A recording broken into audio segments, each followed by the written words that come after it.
Ito siya. Itong makikita mo dito. Ayan. O, tsaka si Madam. Yan. Ganyan ang makikita mo dito sa may Port Martin. Hey, ewan ko dyan. Kasi bagong-bago daw ito na pasyalan. Dito sa may Ilocos Norte. Pero ito ano, sa Burgos na yata to ano? Burgos, Ilocos Norte. Ewan ko. Tignan ko lang muna. Ayan o, Banwar iti Amyanan. Sabi niya.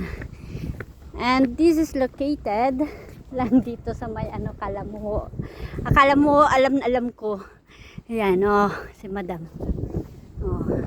Tapos dyan o, taas oy, dagat. See? There.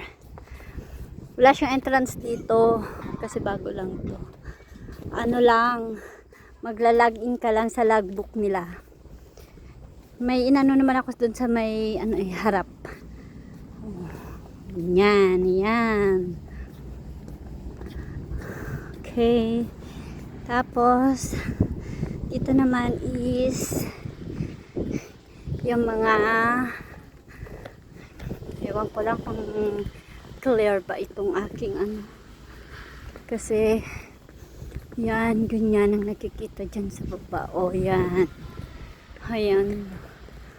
O yung mga siklista lang daw. Diba?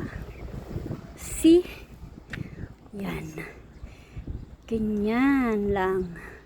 Oh, may ano pa doon yung barko. Siguro ito ano, ginamit nila noon. Ganyan na. Ngayon, nilagay na lang siya dito. Ngayon maganda na what more pag medyo magtagal-tagal to. O, diba? Yan. Yan siya oh. Ito. Saka yan. Ngayon lang ako nakakita niyan. Sa pelikula ko lang nakikita to eh. O ngayon, sa personal na nakikita ko na siya. Yan oh. Ganda. Talisman. Oh, ayan si Madam. Busy siya. Oh. Meron pang Blue Diamonds.